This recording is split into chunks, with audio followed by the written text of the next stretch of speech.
Oh, sorry. I always forget to do that. Sorry.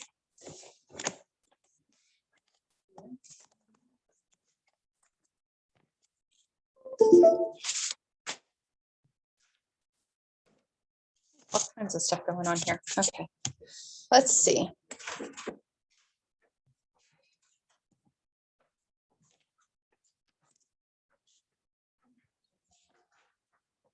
That's not going to be helpful.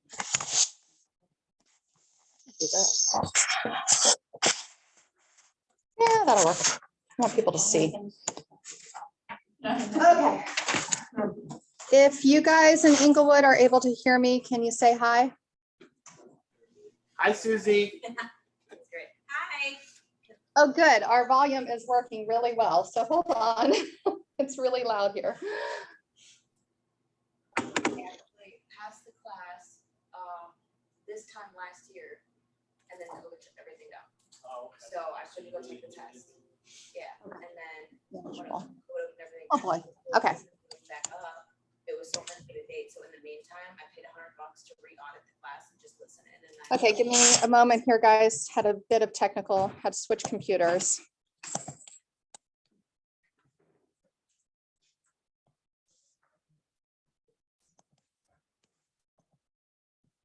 Oh, boy. How's everybody doing today? Thank you, Vicky, for those cards. Okay. Sorry, Inglewood, we had to switch out the computers. It was not liking Zoom. I had a card company local make those up for me years ago. We understand. Spanish. Well, I appreciate that. All right, let me get here and share the screen, and then we are ready to go. I wasn't class. Take it out. Oh, one is elements, one is ignite, one is elements. Oh, you're looking for Okay. what's from last week? Last week is spark. Okay, so that one I think. Okay, this is chapter 2. This is elements. That's your homework. Okay, in Inglewood, are you guys able to see the screen properly? We see it as in presentation mode right now, so we can see all the. Yeah, I see that. Okay, perfect. Thank you. Yes, she gave us all of them. Okay, we'll figure it out later. Okay. She'll tell us what chapter we're on. We'll do it later. Well, you guys don't need to see this part. Why is it doing that? Okay, you're in presentation, so you're not seeing my notes, is that right? Oh, we can see your notes. Oh, of course you can see my notes. Well, She'll show you where you did the one from last week and where they all are. I think. hold on just a moment. Oh, I'm having all kinds of problems. Well, I'm just gonna do this.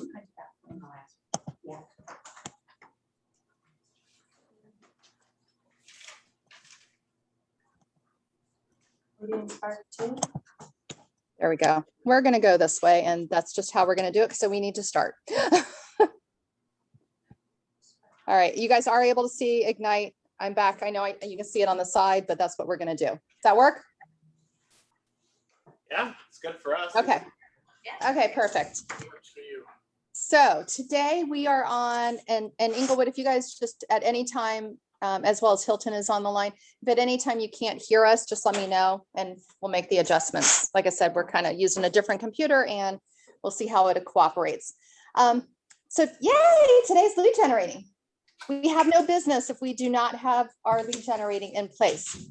So I'm gonna ask, and we have a couple of people that have been in the business for a little while over here in Lakewood Ranch. And then we have some new people who are here. We have very new. In Inglewood, who's the newest person and how long have you been with us? Okay, go You ahead. guys you have to participate. Sorry, I'm gonna make it really hard for you. No, it's okay. He was on, I was on mute, so he just unmuted it. This is technically my second day. My name is Breezy. Woo, second day. She beat you. You're on day 3, right? All right, congratulations. You're our newest person. She's not the new guy anymore. We got a new one. Okay, great. So we have a couple of people that are basically within the last 10 days, I'm gonna say. I think you're about 10 days in, right? Okay, so 10 days, 2 days, 6 days maybe. since I Yeah, did all my. since you do the paperwork, that counts. That's how it is. All right. And then we have a couple of people that have been here for a few years. And how many years for you, Vicky? How many years would you like to say? 37. 37 years. Wow. Okay. And I've been in since 2008. So we have a little bit of experience, and then we have some that are new. When it comes to lead generating is different today than it was 6 months ago, and how it was before COVID, and how it was 5 years ago and 10 years. Excuse me. So what I want to say about that, a big part of it is it's going to change. And if you don't keep up, you're going to get lost. Let me give you guys here. Now you can see a little bit of us. So if it's changing, what I say today may not actually be applicable 6 months from now. There may be some things. However, there are the foundational items that are going to be super, super important. So let's just review a little bit here.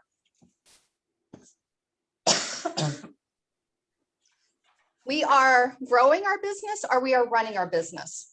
So today we're talking about lead generating, and we are going to lead generate for buyers. We are going to lead generate for sellers. We could also lead generate for investors, which are also buyers and or sellers.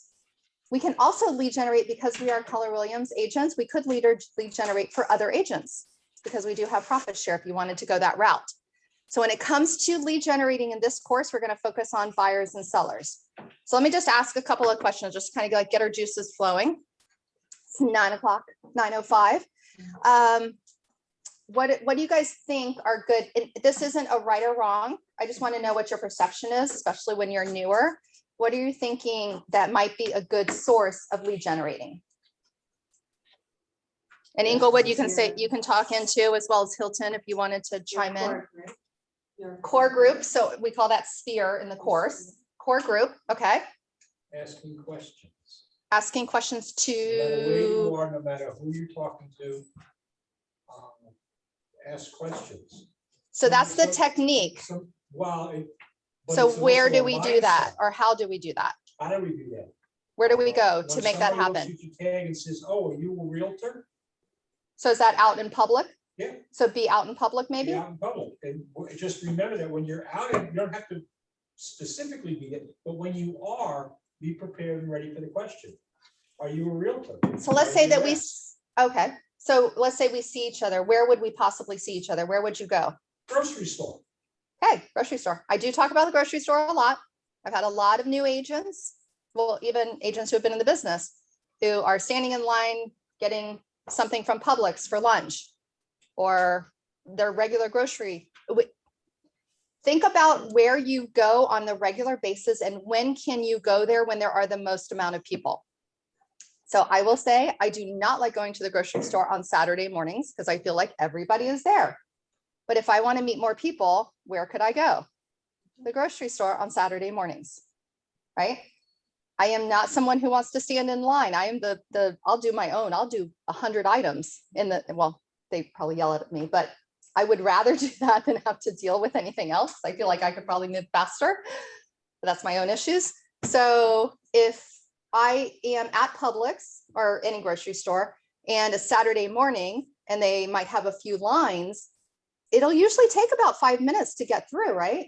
You have people in front of you and people behind you. They're a captive audience.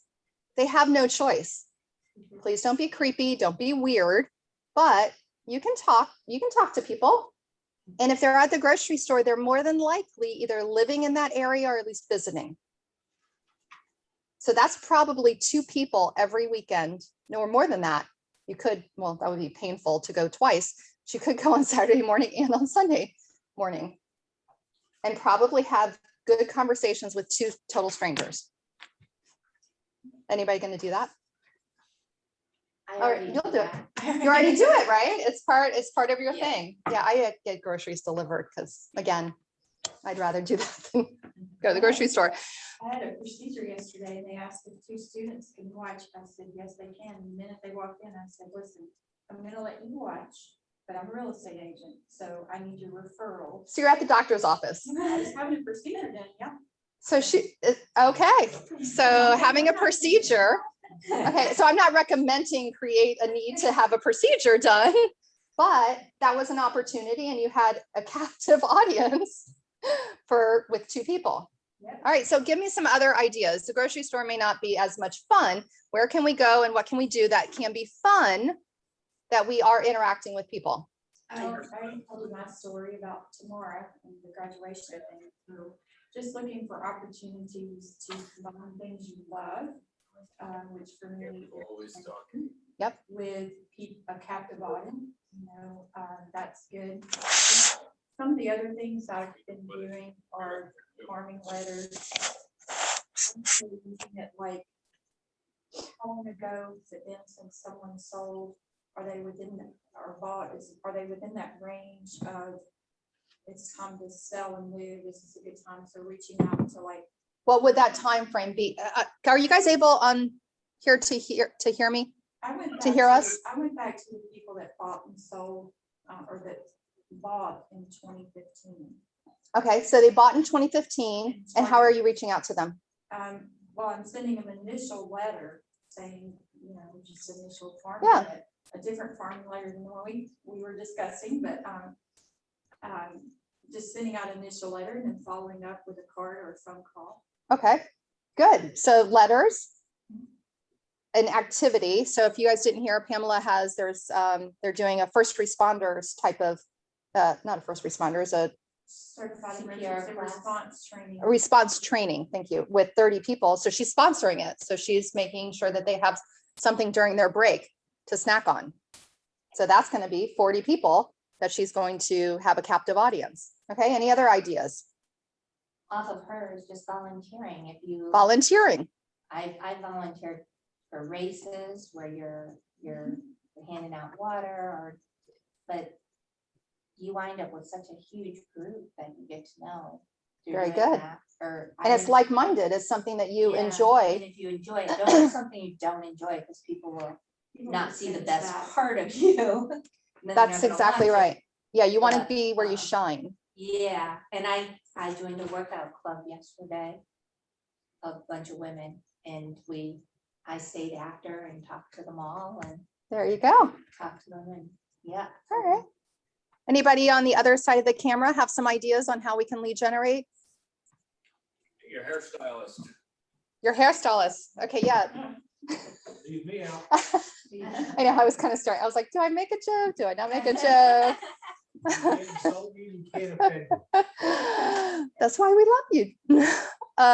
Good hairstylist, captive audience. School functions for my children. School functions, please. Yes. Sports. Yep. You're there in the stands or on the field. And it's And- a lot of families, so it's. Yep.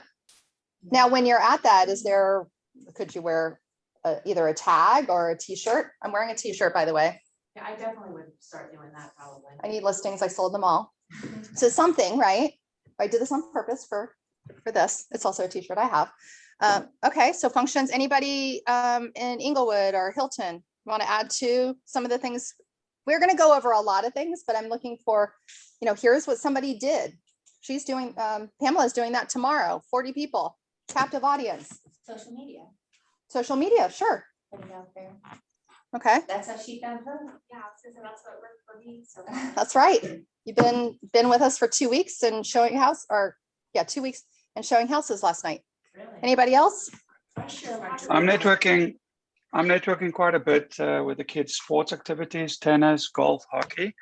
The thing that I'm trying to do while I'm networking is to remind myself to get the other person's contact details. When I hand out my card, is to try and get a card back so I can add them to my database, because I'm talking to a lot of people, but I need to get more in the habit of actually getting their details too, or at least an email address or phone number. Okay. That's a good one too, right? Kids, pets, that helps.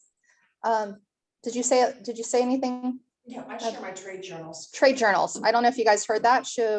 Vicki does a lot of commercials, so she shares her trade journals.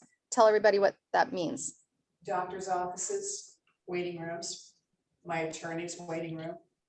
As a matter of fact, I don't do it with him anymore because I got him on I bought him a subscription to the trade journal for the year.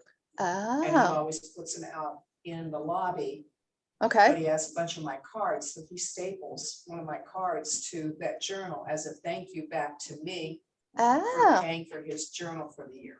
now that's an interesting one. I haven't heard of many people doing something. It's been a while, long time since I've met. Yeah. Yeah. So they have their journal. Mhm. That's for their, their, It's for commercial real estate, but he keeps it in the lobby because he does residential and commercial both. perfect. Good. Okay. We picked up some leads that one. All right. Inglewood, you guys want to chime in? Anything? Any ideas from what we said? I was just gonna say, any type of community events that go on in your community, you could always try and get involved in those. Where can we find community events? Is that Russell? Yes. Russell, well, we talked about this. So tell everybody how you find those. How you find community events? Yeah. You can go on social media and see, you type in things to do in Englewood or things going on in Englewood or wherever you live. Local newspapers, things like that. Excellent. And you're absolutely right. So Facebook has an events section if you haven't seen that. And there is usually something going on. Some of them are kind of obscure things, but it might be an opportunity for you to go and do something. And then we do have papers that do lists. I know the one out of Tampa. Oh, I forgot. What's the name of the one of Tampa? What's it called? What's the newspaper out of Tampa? Tampa Bay Times. They actually still have here. I don't know if they go down as far as Inglewood, but I have seen things on their pages regarding Lakewood Ranch. They've got a fold out. It's like a weekend little journal. And then you see them over in Publix occasionally. They'll advertise Oh. what's going on. I did it online. Okay, I'm still paying. That's okay. I actually do. I do like my paper. I actually do like my paper, but you could do it online or if you're at the grocery store. So when you're at the grocery store and you're prospecting and buying your groceries, you're also picking up the whatever that one page or little slicker. It's a half-page newspaper. Okay. So it's one page that's folded in half. Oh, okay. And you see them all over, see them in drugstores. I know. Yeah. They used to have many more things, but now it's more localized. We used to put our business cards by the payphone all the time, stick them underneath the payphone. Now I Can't took do my that now. business card and I stick them in the journals when I'm standing in line before I get caught by one of the store employees telling me I can't do that. You put your business card in the journals. Well, Oh, stack 'em, just like this, and then take off. we love Vicky. It's like, do it till somebody tells you I can't. You know. All right. Guys later. Good job. Yeah. It's like, oh, I'm so sorry. Okay. Well, Vicky said that. I didn't say that. Vicky said that. I don't want anybody to get in trouble. So some of the other things that we are going to be doing, so I'm just going to run through these as a reminder. We are making seller listing presentations and getting listings. That's running the business or growing the business. Because remember, growing is hunting for the business. That's how you're growing your business. Making buyer presentations and getting, when it says getting listings, that's getting buyer listings. You'll hear us say that in that way, but we mean getting a buyer. And then previewing real estate. That's the growing the business. That's lead generating, is all of that.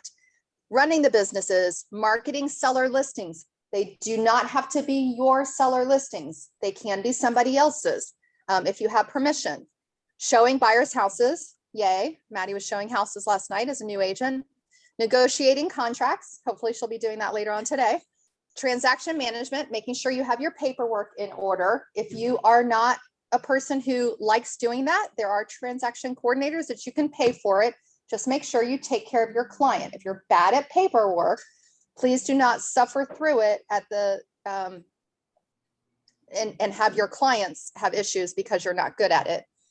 Vendor management, meaning if they need something done, you help them by referring other people, maybe showing up at a house when an electrician is showing up, that type of vendor management. Setting your goals. We'll be going over that in more detail. Compliance, risk management. When you have issues, please talk to the broker. Do not, things go a little haywire, talk them out with a broker. Do not try to do something that's outside of the contract. Attend training. Yay. You're all here getting coaching and attending training, and then managing money. So if we're doing those things, oops. What are we focusing on today? Yay, lead generating. If we're not lead generating, we're not going to have any leads. We're not going to have any buyers. We're not going to have any sellers, and we get no commission check. That's that slide. We're going to move on. There are, if you do not have the Millionaire Real Estate book, hold on, this, you guys have this. You guys have this. If you do not have this, make sure you talk to me and I'll make sure that you get one. And in Inglewood, you can make sure that you get one. There are different ways, or not different ways, I'm sorry. There are different models that we go by to build our business. And lead generating is one of them. I'm not going to go into different models when it comes to this book, but just know that we do have classes on different business models, probably the best way to say it. This is a book that I do recommend to everybody. It doesn't mean on day one as a real estate agent that you're deciphering and building out your mega team on that day one, but I want you to have a visual and a concept of what your business can look like so that we can go in that avenue. Some of us want to do this in a capacity where we sell some homes. Maybe we sell 10 in a year or 5 in a year. You know, that's your goal, not my goal, but you still want to have a nice solid business that if something is happening that you want to grow that business, or if you want to then hire and be able to sell that business, let's have it organized so that you do have the ability to have an actual business that is worth something aside from your last commission check. So here are the things that we really need to focus on when it comes to lead generating. Hold on a moment, guys. I hate it next to my big face. I'm going to ask Nicole to come in and help. You will see my big face in the screen for a moment. Let me just do something here.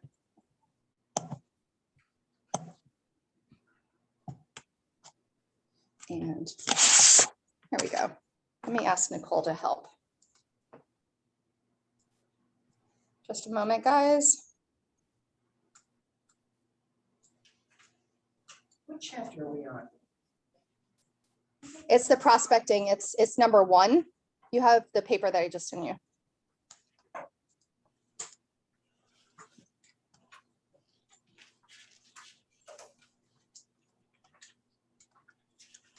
Okay. Sorry, we're having technical difficulties, so I want Nicole to come and help over here. It's on Spark 2. The front of the thing was Spark 2. Did you get a Spark too? No, that's what I'm missing. Yeah. I'm gonna make a plug for the Millionaire Real Estate book. If you guys are reading it, it is a really, really good book. Right now, I'm in a book club with my fellow Market Center tech trainers, and we're coming at it from a technology aspect, but when you're going at it from a real estate, it kind of just blows your mind at how much information is in there. Like I just can't say how good that book is. It's amazing. It's super good. And it's a book that I was given when I became a Keller Williams agent, and we go back to it all the time, because it is a how to build a real estate business, period. Best one out there. It's consistently been the best one out there, and nothing else comes close to it as far as building that business. Okay, so when it comes to the lead generating, if you haven't figured this part out, you need more leads than you will end up having closings. It's going to take, and whether it takes 200 to get to one closing, or whether it takes 50 to get to one closing, you need to have those leads that will then filter in to then bring you to the point that you have an appointment. So whether you go to an event and you talk to 40 people, out of those 40 people, you have one person that raises their hand and says, hey, yeah, I'm looking to buy, sell, or invest. And you're like, great. And are we able to meet tomorrow? And we can kind of go over the process, or go over what you're looking for, or go over what your portfolio for investments needs to look like. Great, that's your appointment. Then from that appointment is that person, because sometimes we have appointments and not every appointment turns into an actual sale. we might need to have 2 appointments to get to where we're at a 50% ratio. 50% of the people that we actually have an appointment with end up having a closing. That could be your ratio. Your ratio might be 80% of the time. You know, once you start having where you've had 20 appointments, maybe only 4 of them end up not actually buying or selling. That could happen. I don't know what your ratio is going to be, but I will tell you that there are different avenues that are going to bring you to an appointment. And those avenues, you're going to learn whether they're going to be stronger avenues or not. And here's what I mean by that. You might go and meet somebody in person and have a actual then sit down meeting with them the following day or the following week. That would be in person. You might do a first time home buyer seminar via Zoom. From that, you then might have a sit down via video, but maybe you have to have 4 of those before someone says, oh yeah, I want you to help me. Because that's just not the in-person connection, possibly. You might have better ratios than that. I don't know what your ratios are going to be because I'm not sure what you're going to have to figure out what you're doing to then be able to then track it.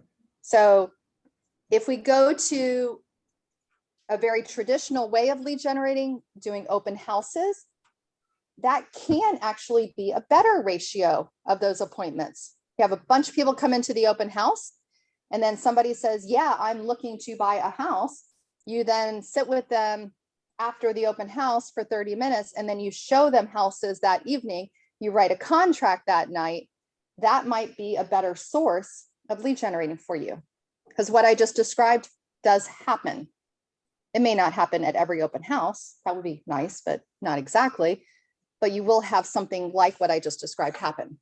So we need to have a bunch of people that we're meeting, possibly from a variety of places, to then filter down to having an appointment, to then filtering down to have a contract. We write a contract, we get an executed contract.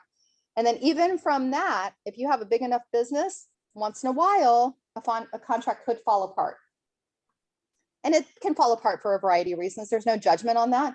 But if you're doing enough business, you will have a contract from time to time that changes and does not end up closing. That will happen. So understanding the lead generating model provides a larger vision for interconnected tasks and habits and how they help you find your big why. We talked a little bit about what it is, why we're doing real estate. Continue to reevaluate the reason that we're doing real estate. Are we doing it to fund children's education?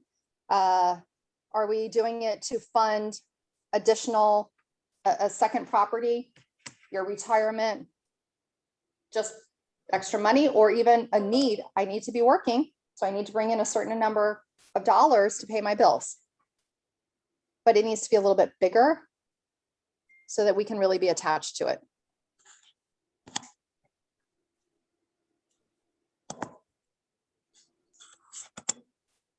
Oh, well, that's fun. I really am fairly technical. I'm just having challenges today. What? Apparently I made like a bunch of copies. Okay, so lead generating. There is a difference between lead prospecting and marketing. So anybody have an idea? It's all kind of on your screen a little bit. What are the differences? Like what are you thinking? And again, I'm asking you questions so we have interaction. Please, I'm not looking for the perfect answer. That's not what this is about. This is about discussion. So it's prospecting, because I don't know, so I'm asking. Is prospecting like the grocery store where you're putting your feet to the sidewalk and going out there and looking for people, where marketing other people are? That's marketing. You're actually describing it pretty well. Yeah, the prospecting tends to be that you're going on the hunt and it's more time consuming. So that is the in-person things that we're doing. Marketing has dollars attached to it typically. Now, some things that we can do in prospecting can actually be a little bit of both. For example, Pamela is doing something tomorrow. She is going to be providing snacks, which cost a little bit as well as the physical in-person having conversations. So that's a little bit of both. And a lot of times it is a little bit of both, but it's about how heavy is it weighing.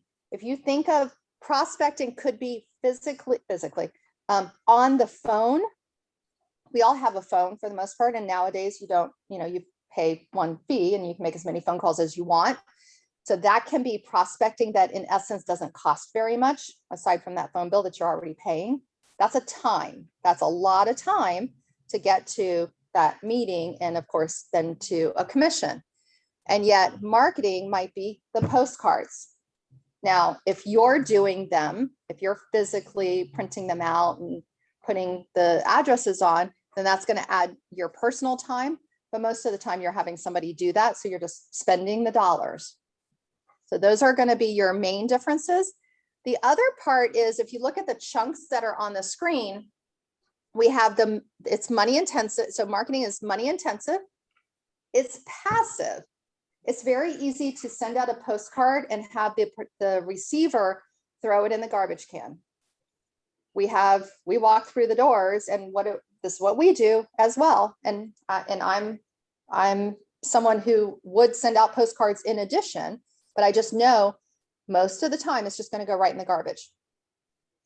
We've got a garbage can about yay big in Mhm. my mail room in my condo. Yes, And that's all that goes in we there. took the lid off of it because it was getting so filled up. I've made a habit in the last couple of years of just seeing what's in that can. And it's these huge, glossy, Expensive. expensive postcards from our competition, talk about how great they are. Nothing about my neighborhood. It's all me, how great I am. And they go right in the trash. And it's amazing. I mean, it opened up my eyes so quick. That's a really good visual. visual on Yeah, what it's doing. Vicky said something yesterday to us, which made so much sense, is don't type an envelope. And I thought about it. And if it's handwritten, I open it. And Yep. the other ones, I don't even open the envelopes half the time. I just put them in the shredder. that's why the blue gel ink, Yeah. neatly printed for hand, if you've got cursive handwriting, because people love that, That's The pretty. kids don't cursive handwrite anymore. They do now. The Yes, gold that's stickers on important. the back of my That was it. envelope, and no return address. Mhm. So handwritten notes, you're absolutely right. They are open. There's data on it. I do not know what it is, but it 10 is. times more likely to have it open Yeah. than one that's Mhm. not. Yeah, Even if it's definitely. not handwritten note, if it's typed inside, if it's handwritten on the outside. It'll it most just likely be makes opened. Me feel like, oh, I know this person. Yeah. Because they took the time to. Now I had, when I was in New Jersey, I had my operating principal, like Brian in this office. My operating principal was an active agent as well. And he would say this, so I'm not saying anything bad. And my handwriting is actually worse, but his handwriting was not great. And he said, I'm not having anybody else do it. My handwriting is terrible. And they are assuming that somebody really wanted, this was his idea, somebody really wanted to get that message to them because their handwriting is so bad. So it was not going to be mistaken that a marketing person would have done that. So that's what he did. He did it. But they have fonts now that are handwritten fonts. They do. They're still different than your hand. No. Oh, well, no, you can't. Well, you can do that in the system. You're talking about the system that you use. No, you upload what your capital A looks like, what your Mhm. little a looks like, what your capital B, and it scans in. Then when you go to print out, it's your actual handwriting on the font. They do have those too. Yep. Yep. So if you've So got there's bad a lot that's handwriting- out there. Yeah. You can do that in the send out cards and then the other one that you have too. Yeah, Very good. So I heard something yesterday that I found daunting and interesting. Coming from someone who just hand wrote 350 envelope addresses. It said that you should, once you send out your farm letters, you should make contact with those people every 14 days. You can do it that way. What in the world would I say every 14 days? did you get my card? I knew you would have an answer. I mean, She's not wrong though. Yeah. you're calling for a reason. Oh, I'm gonna call them, yes. Yeah. I get to call them the first time and say, just following up, did you get my letter, my offer to, do a market analysis for you, blah, blah, blah. Let me send that to you, or, even follow up with the market data. But I thought, after a couple of things I had in mind, I'm not sure what I do after 14 days. We are going to talk about marketing. Good, because I'm We not will. sure what I do. And you don't have to say you're following up. They know you're following up because that's why you're calling. Yeah. People are busy. They don't want to chit chat. They want you to get right to the point. Hey, Karen, did you get my card? What card? The one I sent 2 weeks ago about the market. Did you get it? Yeah. What can I do for you? Real direct to the point.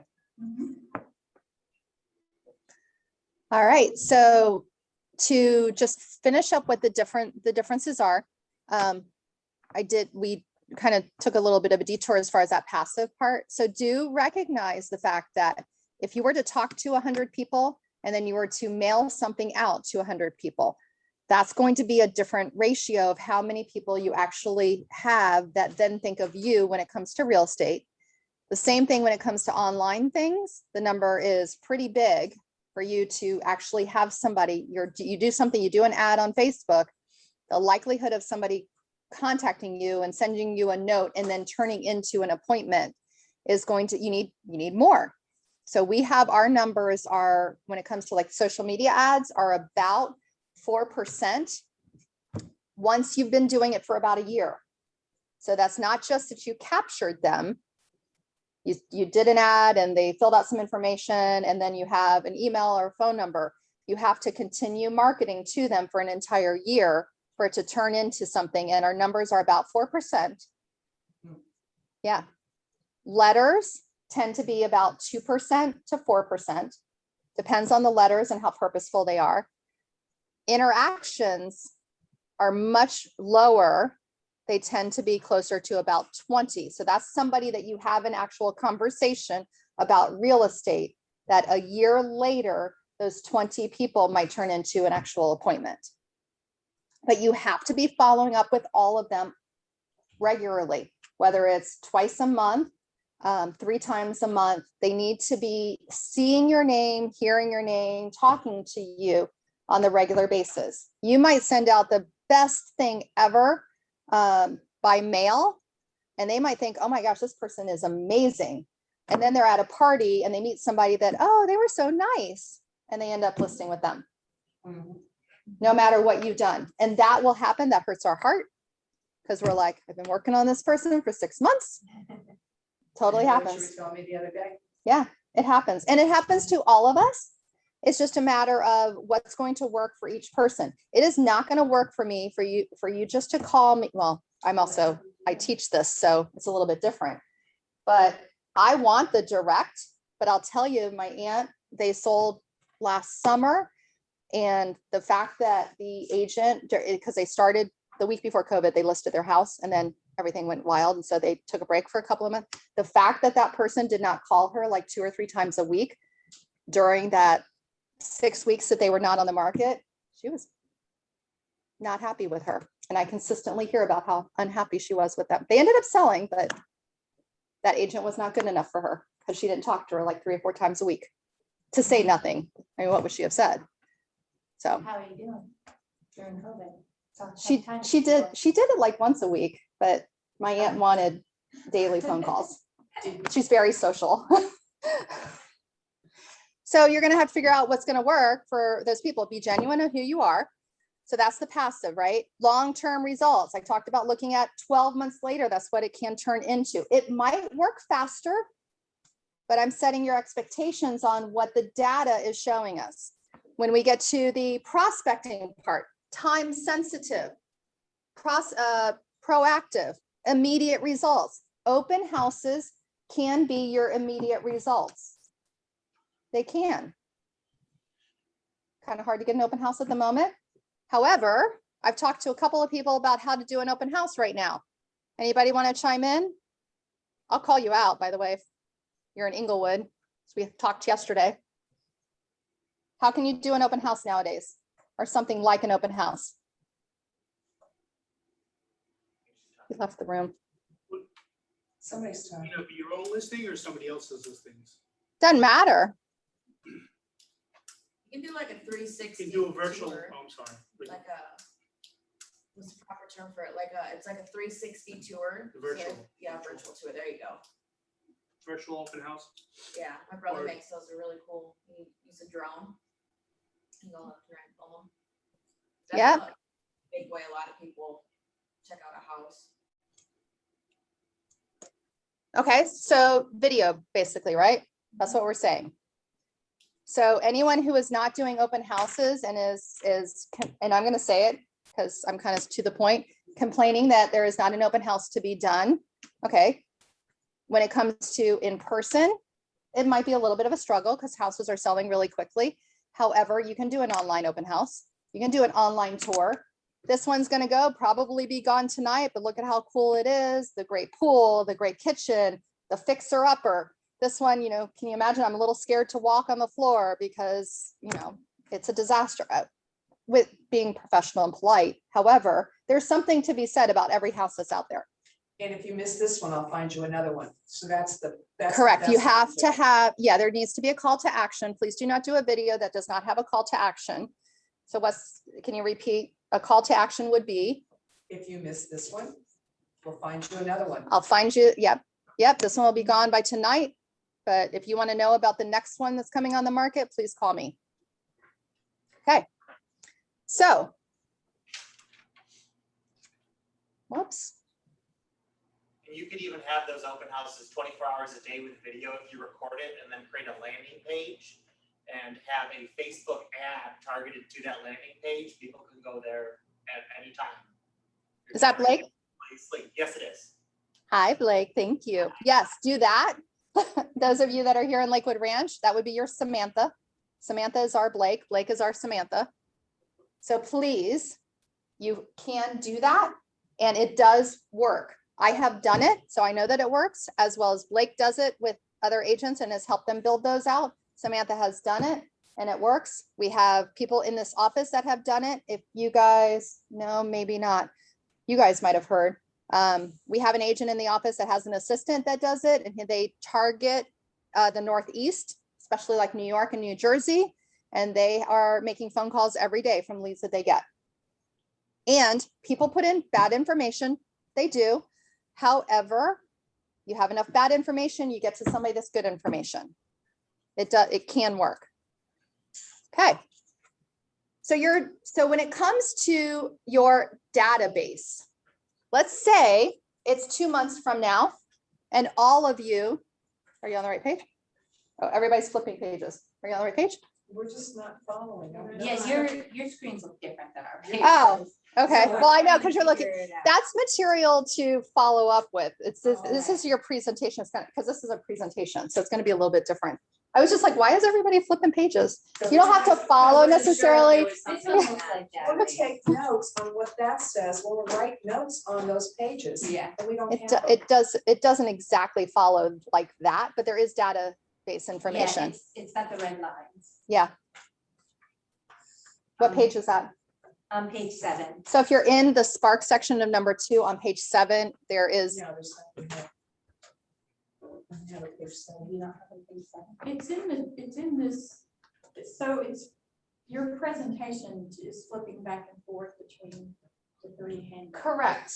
Yeah. Oh. So this is a different handout. This is elements. There's elements in Spark and they both go along with what we're talking about today. So this one, she just referenced is in the one that says The elements. elementals 1. prospecting. Ignite one prospecting. Yes, Page 7. page 7. Okay. That's confusing. Okay. Now you're with us, Vicki? Yeah. Well, everybody, actually. That wasn't just Vicki. You know, it's I just saw flipping of papers. I was like, what happened? Where did we go? jumped over there. So no, not at all. I wasn't aware of that one. Yeah, you had it right. It's actual, yeah. It just goes along with it. So page 7 in the elements section. So you got it? Okay. Yeah. So your database. So let's imagine that we've done some lead generating. We had some open houses. About how many people come to an open house nowadays on average? Anybody know? You may not know, by the way. Again, Big question. What are you thinking? What have you been hearing? Matt Shields said he had something like 20 or 30 people in the first hour. Yeah, in an hour, he had 20 or 30. Yeah. And so having 40 to 50 at an open house is not uncommon. And we do open houses. You can do open houses for any length of time. I was gonna say how long. You can. I would say 2 hours or more. But you can do an open house in 2 hours because we're having so many people come to them. When the market shifts and is different, you might need to have an open house for 3 hours to get enough people. And always just pay attention to what your area is dictating. You might be in an area that, let's say it's on a street, down the street is an elementary school. Elementary schools have pickup. Elementary schools have pickup around 3 o'clock. If I had a listing that was on a street a few doors down from a elementary school, I would probably be doing an open house every day that I could, that the school is in session. And I would have it about a half an hour, if not more, before pickup and an hour or so after pickup every day of the week. Because there's a lot. Kids through. Oh, I don't know. I mean, as long as that's okay. If it's a house that doesn't make sense, then okay. Actually, Be after- careful. After They're coming dropout. out, looking at open houses as a family, they're bringing the kids anyway. That's true. Well, that one might be a little bit heavier though, but Well, yes, yeah. you're right. You're right. Correct. So make that decision on your own. You know your client, you know what makes sense to actually do. But I would be doing it as often as I could. Another hint on that thing, if you're gonna do that on a school or church or something like that, and it's gonna be later in the day, get your signs out early. So when they're coming in to drop the kids off at school, they see the open house sign over there and they can budget time if they're so. That's true. Yeah. And your sign out, if it has your name on it, as long as you can. Now around here, you can't really do it like the day before. When I was in New Jersey, we did it the day before. It was really common to do it the day before. Yeah. Lakewood Ranch, no. I know. Well, Yeah, but- that's where we're sitting. Can you mention to them what you told me? Because I know one of them said that they've only been in for 3 days, so they're new too, about open houses for by owners, but of course. So you can also do a for sale by owner open house. You can contact a for sale by owner and just ask them, say, you know, I'm pretty confident that you're going to have a lot of people that are interested in your home. I am happy as a professional to do an open house for you. It can be a win for you because it can be a bucket of time that everybody can come through. And then the second thing is, if they're not interested in your house, the win for me is that I might have a buyer who I pick up from that open house that I can then show them another house. So it works for both of us. Yeah. And we can help you with planning that out a little bit more. There is paperwork that you should have signed. So make sure that you talk to either myself or Danielle in Inglewood or the broker, whether it's Inglewood or here in Lakewood Ranch. So we have all these people. And when I say all these people, I don't care if it's 5 that are in your database today, or you have 200. And I want you to, as newer agents, to get to the point that you have 200 in your database as soon as possible. You won't stop there, but when you start to get 200, you tend to talk to somebody that either they or someone they know has an interest in real estate. That number tends to be where by then you end up with something.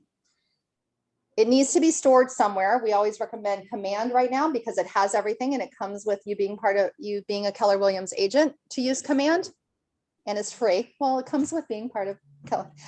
It's free, sort of. You are a Keller Williams agent. I was like, I have a hard time saying free. You're paying for it. I'm not here for free. So yes, you're paying for it to a degree. Cost-effective way to do It is a very cost-effective, very good. And it does a lot more than just the database. That it is update. You talked about Scott Leroy could upload your Mhm. contacts. Is there an address you send them to? Support at scottleroymarketing.com. So if you have it in a CSV file or a Excel spreadsheet, you can send an email to Scott Leroy Marketing, and the email is support at scottleroymarketing.com, and he will put your database into Command. You want to make sure that your database is updated regularly so that you can lead generate to them. So how it's updated regularly. Did you talk to someone? Did you go somewhere and meet them? Did you mail something out to them that you then know 2 weeks later, when you're back going through that particular chunk of your database, that you have a communication that makes sense to them? I actually only ask people for their phone number and email right now, because it gives me an excuse to call every single one of them and ask for their birthday. Because they know they're in my database.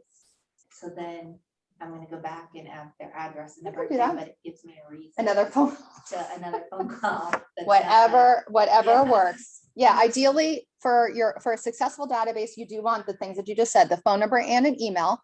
If you can get their address at all at the same time, that's okay too. If you know their name and you know where they live, you can use tax records to get their address, but asking them That's the a more phone call. questions. Yeah. Yeah, you know what? I'm just going through my system and I just want to make sure, I know that. Sorry, Yeah. we have, the walls are falling down. Too much expensive. Jumping? There's an app also that you can text to that person and say, hey, want to add you to my birthday list. Send me your address, send me your birthday, and they'll respond or they won't. Yeah, because I want to send them birthday cards. Yeah. So that's why I was like, yeah, I definitely, that's my son was like, why didn't you get their birthday? I was like, because that's a phone call. That's Good job. It's a question to ask. And questions, going back to what Jack said, is always asking questions. Yeah. That is a question. It helps get you into a relationship with someone, right? Good job. So you want it to be organized to meet specific needs. So what do we mean by that? If I am talking to people who are looking at single family homes, and then I do a open house that is a condo closer to the beach, those are two different types of people that are probably looking for two different types of information, right? So if they're looking for different information, I can then send them very specific information. I'm doing another open house by the beach. You might want to come to it. Obviously, make it a little bit more interesting than that. That's a terrible email, but you're able to communicate them effectively. You're able to communicate them. You know what? I know that there are going to be some new homes that are coming to the market in Lakewood Ranch. I know that you're interested in that. Here's what I've found out. Something like that, because they're looking in Lakewood Ranch, right? We have one of the developers just started building, 2 weeks ago. So that's a communication. There's always a communication for you to be able to send to the individuals that are in your database, and making sure that it's organized will allow you to send them something specific to them. If I'm looking for single family homes and you send me stuff that's all about condo living, I am going to unsubscribe and never want to talk to you, because you've shown me that you're not a professional that listens to me. Along that line, and this might be a little bit out of this, when you talk to someone and you get their, I call them requirements. I'm looking for a 3-2 single family home with a pool for less than $400,000. I put those tags into the contact in, what do you call it? Command. Man, All right, then as I'm cruising through and one of my clients, an auto email pops up where it's going to this particular individual. And I'm like, gee, that's really nice. Who else do I know that wants to do one? I can search the database, who's looking for a single family house, $400,000 or less. Boom, here's a list. I send them an email. All right, but when I send them the email, I use a link to jkelly42.kw.com. When I pull the listing out of that, I get that URL, I patch that into the email, and out it goes to whoever is looking for a single family home under 400K. Jack's tech class will be after this at 11. Yeah, you lost me there. You know what? It was. It's it was pretty cool, amazing right? How simple that is. Yeah, you just made me feel good because you didn't lose me.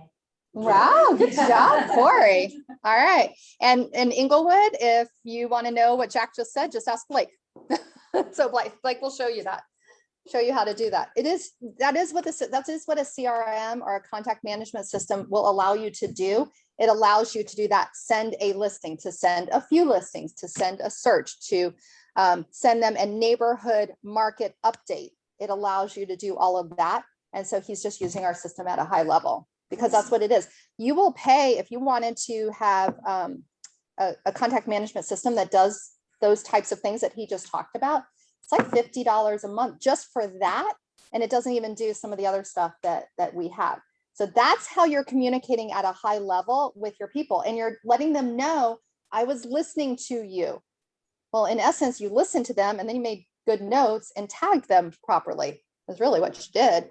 So you're able to do that. One of the best things that has always worked for me, and I have agents that do this. So if you talk to agents who have been in this office for a little bit of time, and other agents that I've worked with, I would go and preview a house. I could be previewing it that I went to an open house.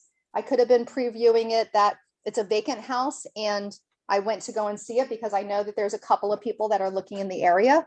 And I would send them a text. Now, this was before we did as many videos as we do now, but I would send them a text message to say, I just saw this listing, send them the little URL with, in a text message that took them to the listing. It's like, I just saw this. You talked about how it's so important for you to have a long countertop or whatever it is. I'm a baker as well, so long countertops are important. And this has it. Like, what do you think? You want to come and see it tonight?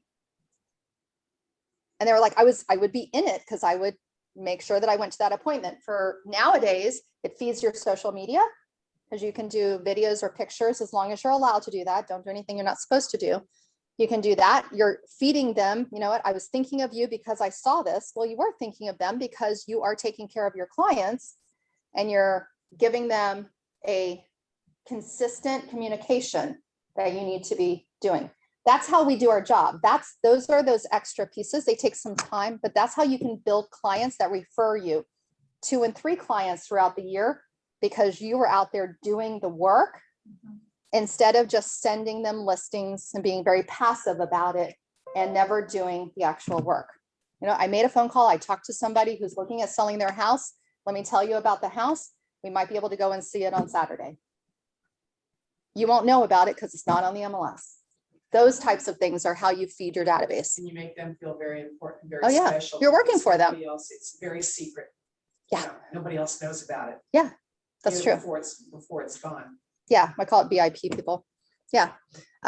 Lead generating feeds that database. So that's what I was just referring to. You're feeding that's actually not what I was just referring to.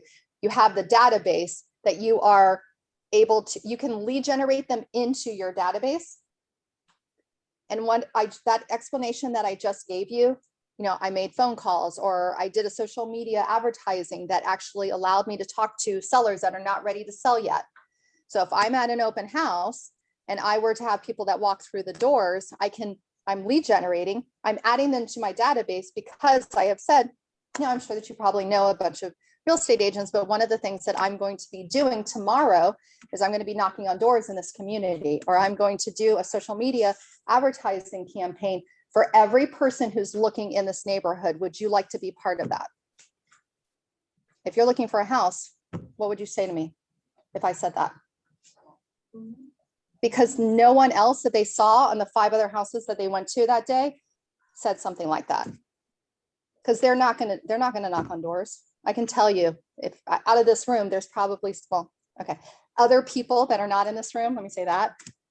A lot of people are not going to do those extra things. It's hot. It's really hot here. It's hot. I don't want to knock on doors. True. I like commission checks. I like to find a house for someone who has hired me to find them a house because they hired me. Well, how else am I going to do it? Somebody else will find it for them. My daughter's in Tennessee and she knocked on doors, and in Knoxville, everything's up and down, hills, valleys, valleys. She put both the girls in a red wagon with t-shirts on that said, "My mommy sells real estate." She picked the hottest damn day of the year. Right. And everybody invited her in so the kids could get out of the hot sun. She got more sympathy listings that way than anybody I know. And she just played on her. It works. Do that. Yeah, you're right. So for lead generating, we've got leads, we've got contacts. So the leads, you have valid, real, not fake, not 5555555. You have real information for them. So you have valid contact information and can have one-way conversations where you are seeking permission. That's the lead. They haven't told you that they want to work with you yet. They went to an open house or they signed up on a landing page in one of your ads and they have asked for information. You want to seek permission to get further into a further relationship with them. And you can then have them that they become contacts. You have valid contact information and have received permission to have a two-way conversation.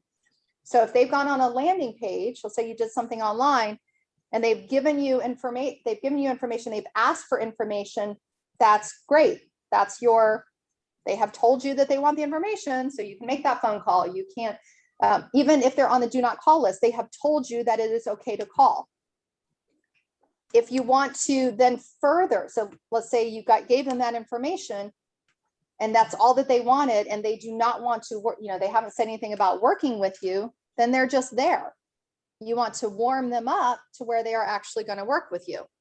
So prospecting and marketing. You have the first part is the prospecting and marketing on the right-hand side. We then have within the database, you capture them. So you got them in your bucket.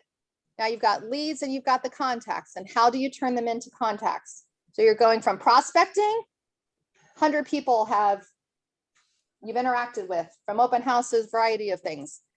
You've then captured them. You have their contact information. You then are going to move them into where they are true contacts that you're systematically interacting with them on the regular basis.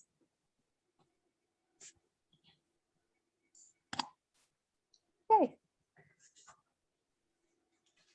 We have a couple of ways that we talk about our communication. If you look at the screen, it talks about the 19s to connect and the 36 to convert. We have something called a 36 touch. A 36 touch is that we are having 36 interactions. It'd be great if they respond back to us 36 times. That's not necessarily the case, but there are 36 times during a year that they are getting information from us, whether it's a phone call, an email, an event, or a promotional direct mail, whether it's market reports, things like that. If you add that all up, it equals 36. It used to be called 33. The data told us that we need to talk to them 3 more times. If you are looking at that and thinking that sounds expensive, 2 events, you might think events like, oh my gosh, I have to throw a party. Not necessarily. Not necessarily. I work with a lot of new agents and you may not have the budget to do that. Tack on to something else that you're doing. There might be a beach cleanup. That's a really big one here. Beach cleanup, you know that you have people in your database that love the beach. That's why they moved here. Ask them if they wanted to go to that. And then maybe afterwards, you could all go somewhere. That could be counted as an event, but it wouldn't necessarily be on your credit card. It could be just that you're interacting with them. You could do that. You can also do things that are actual parties. You do a picnic type of thing during the winter because it's too hot in the summer, or you could have an actual event at a place where you have like a happy hour or something like that. Might make sense. That's going to be up to you, but you can do it that it costs you hardly nothing, or of course you could do it that does cost you. And that's all, look at your marketing budget and what you can do. And you can start that off with the first year. You may only have a few people that would be part of that event. All right. Well, the next year you have 20 people. The next year you have 50 people, whatever it is.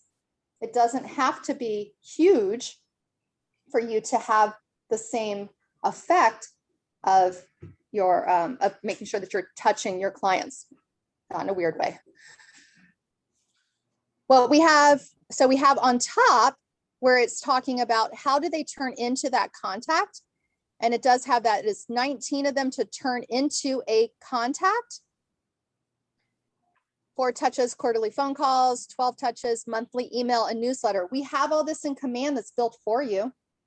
You could turn it into something that's a little bit more interesting if you wanted to, but you can't come to me and say, oh, I don't know how to do, well, I mean, you can say that you don't know how to do it because you may not know how to send it out, but we have it for you. Start with that if you're worried about, you're not as creative or you're worried about the system and not learning the system as much. Well, learn it as you go, but we have something that you can use that is already prepared for you, that you don't have to spend a whole bunch of time creating something new. So you've got your contact, you've got your leads, and you've got your contacts.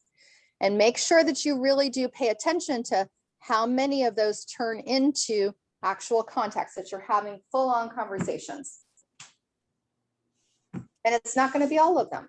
That's why you've got to have a big number.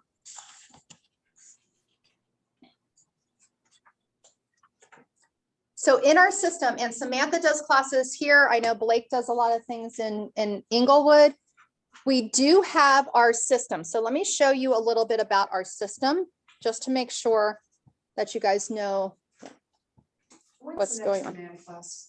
Beginning class, beginners class, do we have A beginner's class? Yeah. I'd have to look at the calendar, but we do have things on Thursdays. Okay. And then Samantha will do a one-on-one with you as well.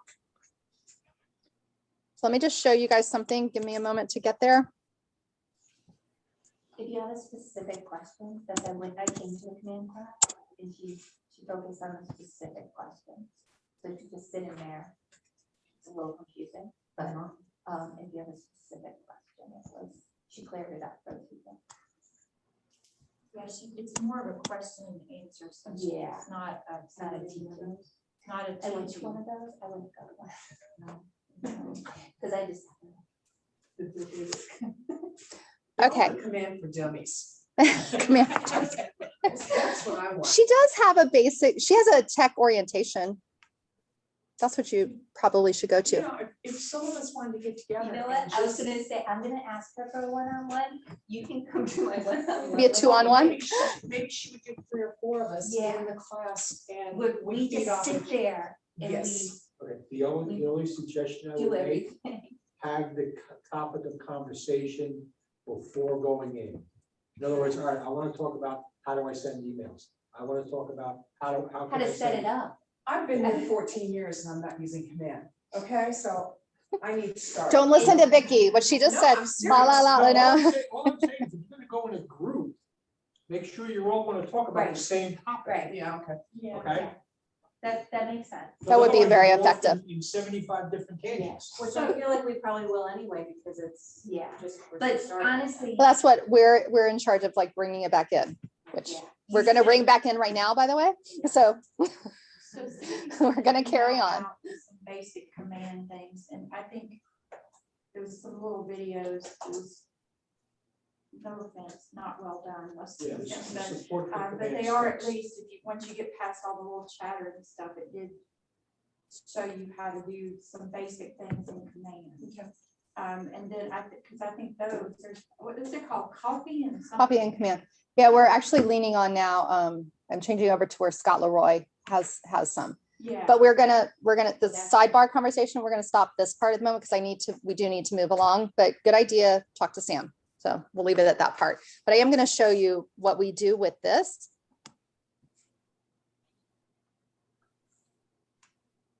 So when it comes to command and you have your contacts, Inglewood and Hilton, are you guys able to see this? I think I shared properly. Okay, good. So if you notice in the system, whoops. Hold on, it's loading.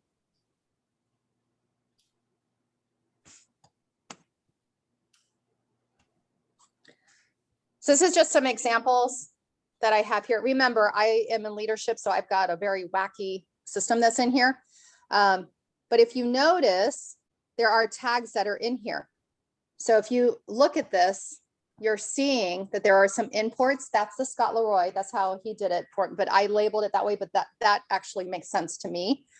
And then of course I have some other tags that are on there. So what you can do is you could label it condo person or single family home. It could also be a specific area. Maybe they're looking in Lakewood Ranch. They're looking in downtown Sarasota.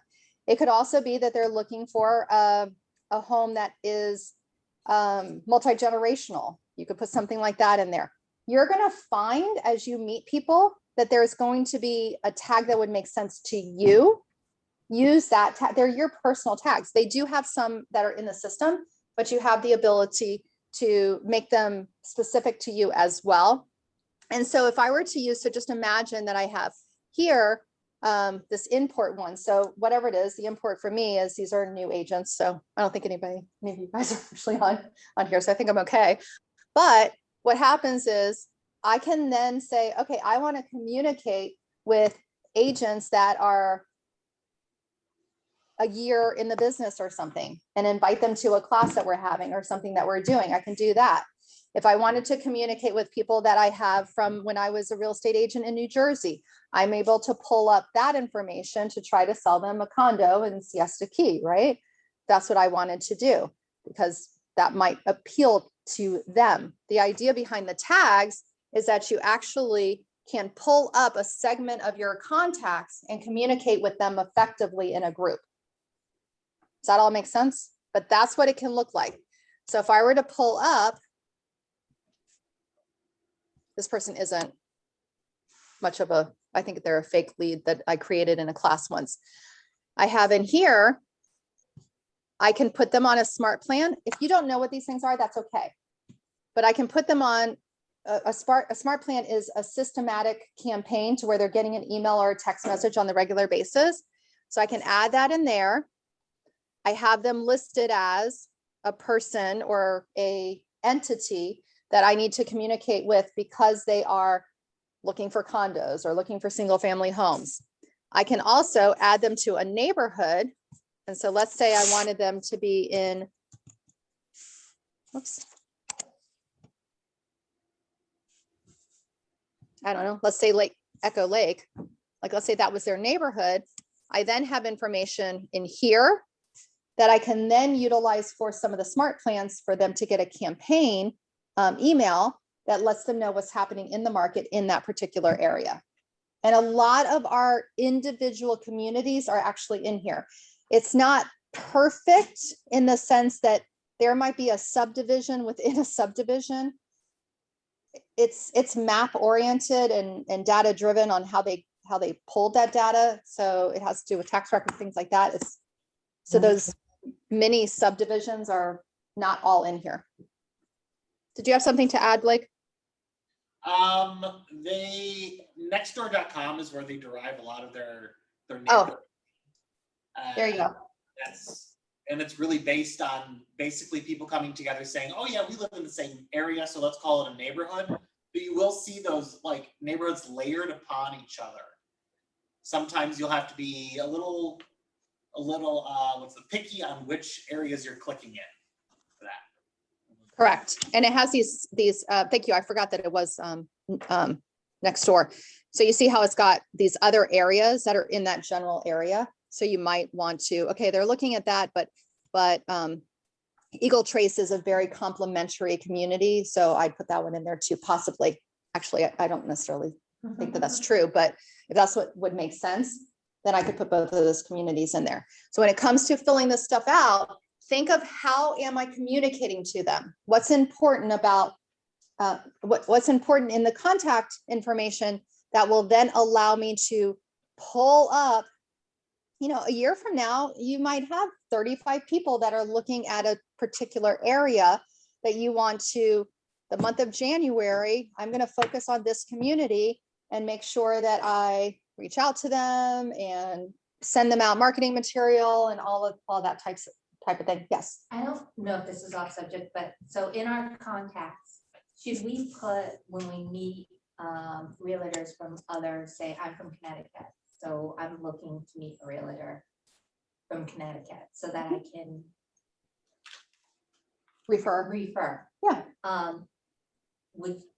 Is there a way to put in, and not that I'm asking you to help me to do it, but Yeah. is there a way to put realtors in your contacts, but they don't get your smart plan or anything? Oh yeah, but you could put them on your own smart plan. But they could be in, yeah, so when I have a ton of them. Okay. Yeah, so I have a ton of them that are, that are realtors that I have met through the years that I would refer Connecticut. I have a Connecticut referral. person who has always been my Connecticut person for years. And the same thing with other areas. You want to be systematically interacting with your referral partners. If you're from Connecticut, I interact with people from New Jersey. I also interact with people in Miami. I was born and raised in Miami, and then Boca Raton because I lived there too. So I've got like 4 places that I have roots in that they're not going to get, they could care less about a market report. They're real estate agents. Yeah. They just want to know that you're doing well and Mhm. keep up with them so that Yeah. they have somebody moving here. And you I get that can't- contact too. Oh, absolutely. And I have the ability by going into my contacts to be able to, whether I'm filtering and searching for them in a certain, with a certain tag, because I might decide, okay, over the weekend, I'm going to contact 10 real estate agents to just maintain contact and remind them that I'm a real estate agent. You could do that. Cool. Yeah, that's what the tags are really helpful. You know, it's their tags. Yeah. Yeah. So you can sort them. Okay, so you guys have a general idea of what these are for? You poor thing, you're like, Well, no, I see all these great things to do, but I'm like, how am I actually gonna do this? in this system? it's a bite at a There's all these time. Good ideas and ways to do all this, but I'm like, But wait Ow. till you get Where- here. Where do you take the first bite? So how, right, you That's know, what I want to know. where do you take the First bite, get it configured. Get all your personal information in there. Okay, so first bite is to download all your contacts out of your No, no, phone. we're not even there yet. Get command set up. So Your that you're name. so you're capable and ready to use it. That's like putting in all the your profile. Your profile. You build your profile. Once you build a profile, then you can turn around and you can start adding contacts to the database. That's the class you and I are gonna But take. you, Yes. you should send it to the guy, because you have a lot of contacts, like me, I'm putting one in at a time, I can do that. Yeah, me too. But you Okay. probably have it in a base How that many you can contacts send in it to your the phone? guy. So hold on, guys, hold on. Okay, so 2 things. We're not gonna go, Sorry. yep, we're on an entirely different subject, so we're gonna stop that for a second. But I do want to take point in what Jack said. The first thing is, if you have not done this, make sure that your profile is set up with, by the way, is actually done by Scott Leroy. So you don't have to, Scott Leroy is your best friend. Well, okay, Scott Leroy's company is your best friend. Scott Leroy is a busy man, and there's like 40 people. We call them all Scott. They actually will answer you, whether it's Sarah, Melissa, Mark. They're all gonna, if you say, hi, Scott, they're totally gonna answer you the same way. He has a company, and he does a lot of things on the back end. The setup of most of the things within Keller Williams are actually done by him. So make sure, and you can contact Scott Leroy and have him make sure that your stuff in the background is actually set up. He probably has the data because you've been with us for long enough. It's just a matter of making sure it's all connected. But your first step, well, so you have that. The second part is working on your contacts, which is what you are doing. Always lead generating to bring you back to the data, or to bring you back to have a working database that you can systematically interact with. Does that Yeah, do thank you. that first? I've been doing it myself, now Yeah. I'm gonna call Scott. Please call Scott. Scott's amazing. Scott's amazing. Now you can also do it yourself. You know, it's hard. I can't Well, figure out yeah, what I they're will tell you, asking I me. know how to do it.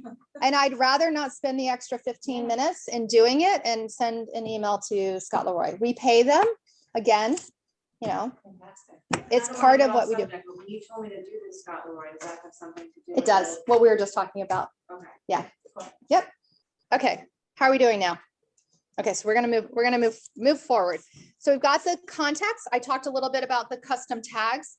The smart views is just how you view it, which where many of you guys are.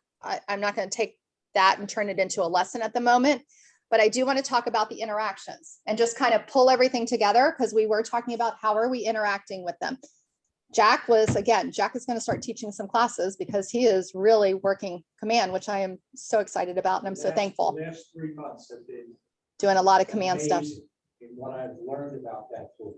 Cool. I still got a long way to go. Yeah, me too. But you know what, I spoke earlier about sending the link to my website. You can do that through a text message here. So it shows up on their phone. Hey, I just saw this, thought you might like to take a peek at it. It's got the URL in the text message. boom, you're done. So you wrote one text message, but you One could send it text to, took if you have 30 100 people and you wanted to send the same text message to, you could. You can send that to more than one person at the same And time. Oh, yeah. That part I haven't figured out, but it's Yes, available. The answer is You yes, can you do it. can. And they don't see that it was mass sent. They, No. they only see it as an individual. It's an individual. Because you have, I don't know what they call them, but you got little doodads in there where you can say hi, and then it says like, bracket, first name, close bracket, and then you put your message. And if it's going to multiples, every person that sees it gets an individual. Yeah. Hi, Susan, When you do I it- just saw this. You need to test everything that you do first. So send it to yourself first. But what he just said is actually true. Yes, you can do that. Yep, you can send text messages out to your contacts. You can send emails out. And all of these are sent through a contact management system. And just a little extra little piece of information. When you send things through a system like Command, it is viewed less spammy than just sending it through your Gmail or even your KW account, which is actually based in Gmail. It's not as spammy because it's a contact management system, and that pushes you through a little bit further. There is no guarantee you'll still end up in spam once in a while, but it is thought of to be a less spammy email. But if you start sending out spam, Google's smart enough that it'll start addressing that your address is spammy. So don't do it wrong. Use the system properly. Okay. And it comes from your private email and not your KW email. No, this is linked to KW. So it would be your KW email address. All right, you can't link it any other way. It's good. Blake, do you know that? Can you link it to a private, which I wouldn't be doing that, but Blake, can you? What will happen is it's gonna say that it comes from a weird email address, but it's gonna say your name on it. And when they reply to it, it's gonna reply to whatever email you have set up inside of your marketing profile. So you would go to manage your email settings. And if you want it to go to just a regular Gmail or a Yahoo, you could set it that way. But I would always send it to your KW though. It's just, our KWs are set up to be protected cyber security wise, more so than a personal account. So I would just limit the liability and send it to your @KW. Thank you. Yep, you're welcome. So as far as the adding the contacts to your database, I talked about Scott Leroy. If you have a lot in your phone or in some other place that has your contacts, send them over to Scott, and their company will help you in how they download it. So if you need it off of your phone or you need it somewhere else, they would be able to assist you with that. So adding those contacts to your database is one of the things that you should be doing quickly. You can add them to your database today and not have anything set up to send out yet. And it's not going to send anything out until you tell it to, because you haven't connected any campaigns or anything like that. So putting them into your database can be your first step, and then you can do it chunk by chunk. You can take it from your phone and from your Gmail account both. You could. Yeah, there's a way to do it by your phone. You have to connect your phone to your computer to do it, but yeah. Yeah, and they can help you with that. I think they even have a video on how to do it. Scott Leroy does. Yeah. I love Scott Leroy so much. They are the best. Great. They're also really nice. They aren't gonna make you feel dumb if you're like, I don't know how to do this. They're like, no problem, let me help you with that. They're fantastic. They are one of the best resources we have, and a lot of their services are completely free to us. Is the best way to contact them through the email you gave out, or is there a phone number, or do you do the email first and then Email. Do the email. Do the email first, and screenshots. Please learn how. If you don't know how to do screenshots, do screenshots. If you're having trouble with something and you need their help, send them in the email a screenshot, and they will help you a lot faster. Don't try to explain what you did, because we all explain things differently. Do it as a screenshot. And their turnaround time is typically, my worst turnaround time myself, and that I've heard of, is probably 2 hours for something as far as responding. It may not be fixed right away, but that was like the worst. so much of the time, it's like 15, 20 minutes and it's like, okay, done. Thank you. Have a nice day.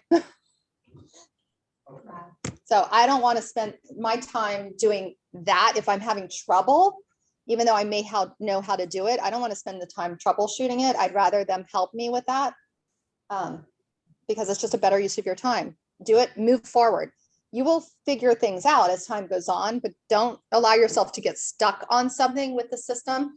Now they are, Blake, do you know, are they there till like 6 or 5? I want to say. I think 6 o'clock. I get emails sometimes at 8 o'clock at night, but I think they stop receiving things at about 6. Okay, I think so too. So if it's in the middle of the night, they're not going to necessarily respond. They do keep regular hours for the most part, but they're all over the country, and there's a lot of them. There's over 40 the last time that I heard and they're quick. They're quick. So remember about the managing. I'm going to be wrapping some of this stuff up in the ideas to tie it all together. So if I'm adding them to my database, I do want to make sure that I have those custom tags. If you are going to use some kind of a spreadsheet and send it over to Scott Leroy, you want to make sure that you do have, let's say you have another job that you've had in the past. You worked in another industry and you want them to be tagged with blank. I worked for a company called Advanced Health Media. So I have people that are listed as AHM so that I know that's where they came from. I'm thinking most of you have some other entity, could be church or a organization that you belong to or something like that. You can tag it like that. So okay, I want to let everybody know that took a cake decorating class from me and I want to send them something because, I have those people that are in my world. That type of thing can happen. So that's where you can get into those smart tags and also the colors. So you might label them a color that might make it a little bit easier for you. I will say for myself, I don't exactly use the colors. Lately, I have been doing it to see if I can see for myself if it's more helpful or not, but I have not used the colors all that much. Oh, sorry. And just as a reminder, the interactions in those smart plans. There are smart plans that are in the system that Keller Williams has created. There are some, and there are smart plans that a lot of other agents have actually created. So you can go in and you could search for your smart plans and see, and I'll show you really, really quick. Yeah, I think I'm doing okay on time. 555? Is my 555? Is that the smart plans? What is the smart plan? Is Oh. that like your? I'll show you. The smart plans are like the campaigns. So within the smart plan, so if I go over here on my left-hand side, you've got something called smart plans. So I've got my contacts, which is where I am right now. And then I've got my smart plans. These are all smart plans. If you notice on the top, it says people plans, and I have 40. And of course, okay, so I have never created one and then shared it with the public or shared it with other people. So I don't have anything that's published. So yours is probably also going to say 0. It will say 0 until you do it. But under library, so I have my smart plans and then I also have library. If you go into the library part, let's say I wanted to have a smart plan for everybody that I had met at an open house. Stuff that I can't spell. That's okay. He doesn't know how to read sometimes, so. Well, it also helps if I put my glasses on. You see how you have up here 69 results for open houses. You could go through these and somebody else may have created a great smart plan for you. If you're super creative, go for it. You can create your own. This is what I want you to consistently remember. I want you moving forward. I want you to have the opportunity to have a client, a buyer or seller or an investor. And if you get stuck in this world, you can spend hours, days, months and never have a client because you're like, I want my smart plan to be perfect. Progress is better than perfection in this world because someone else will talk to them and sell them a house or list them a house while you were trying to make a perfect smart plan. Can you open one of those and show us what it looks I was like? gonna ask you. Yeah. And Susie gave me some great advice. Set yourself up and play with yourself. Play with yourself, maybe that doesn't sound right, but Very inappropriate. sorry. Set yourself up as, and then use yourself as an example to play around with. Yes, yes, or a good friend, say, I'm learning a system, I'm gonna send stuff to you. Can you take a look at it? All of those things are good things for you to do. We've got family members that go on Zillow and look at Sarasota all the time and call and say, hey, I saw something just down the street from you that's on sale, or, it's for sale. Yeah. And it's bad information. Can we use them? Yeah. and Get them used to using it instead of Zillow. Is that? Well, yes, it's a big mountain to climb to get them to not use Zillow, because Zillow has everything, anywhere, and all that bad and good information. So just understand that to get them to replace the information, that's a big rock.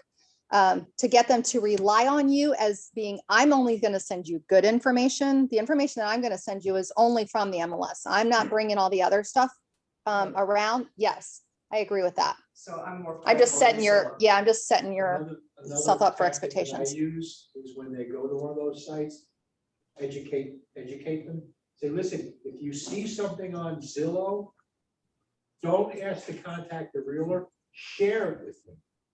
Because if they share it with you, it comes like you would be sharing it with your sister or your brother or family, whoever. I get the information, I'm able to work on that. Zillow doesn't know that I'm a realtor. Okay?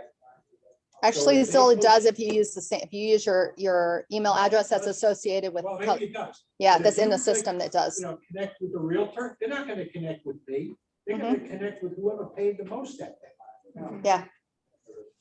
So I'm a big share it fan of rather saying, than- if you want to get people off of Zillow, or at least be more skeptical of Zillow, is I say something like this, like, I'm not sure about you, but I don't love the fact that when I do something online, that my information is shared with the world. And Zillow is sharing my personal information, the house that I'm interested in, or the house that I own, with a ton of different people. And all of those people have the ability, because they've paid, to contact me. And I don't want that. It's like, if you want that, go for it. You want to get spam? Keep Yeah. on Zillow. Okay. So again, we got to keep on track, guys. So if you notice, this is what somebody asked, I forgot who it was, what these actually look like. If you hover over them, this is what they look like. Please go in and make sure that your information is in there and not agent email or agent phone number. You actually want You gotta go in and alter. Yeah. you will need to go in and double check them, please. But Some when of you them have do that, pictures and everything. you can have to save put it. Oh, yeah. in. So Then you it's don't have- yours. You don't have to do it the second time. Oh, no. It's already done. Correct. Once you do it Correct. once. Always be inspecting what you're doing. Don't assume that you made something 6 months ago and that it's perfect. Because first of all, things change in a long period of time. But yes, you can actually set something else, make the adjustments. And when it has those brackets, those are the brackets I think that Jack was talking about before, that it has a contact first name. It's actually going to put it in there and say, hi, and it'll have Susie or whoever is associated with the contact. So we don't put their name in there. That with the means that brackets, that's the system is contact going to is pull that But the other information. stuff that's not in brackets, you've got Yeah. to change. Yeah. Once you change it and you hit save, then it's there all the time. Correct. Yep. So Okay. that's why I say send it to yourself, because it does have some Please. things in there that'll make you think your information is not in there. But it's like a Keller Williams logo or whatever that they've set up in the background. And when you're looking at it there, you're thinking, oh gosh, how do I get this out of there? And it's actually correct. And if you send it to yourself, you'll see that. So like if I wanted to send something to this person, I have the ability to, I clicked on that person. You can do it through the smart plans as well, but I could be in the contact. Let's say I actually talked to this person. I'm like, oh, okay, I talked to them and they're interested in buying a home in a condo in downtown Sarasota. And I have a smart plan specifically for condos downtown Sarasota people. And I'm going to send them something for the next year that is about condos in Sarasota. Then I could click on add a smart plan, find that smart plan, and actually then have a systematic email that goes out to them. We're all getting them. Those emails actually already exist. You've got Michael Saunders behind Aaron. Is he an Oh, agent with Sorry, Michael? yes.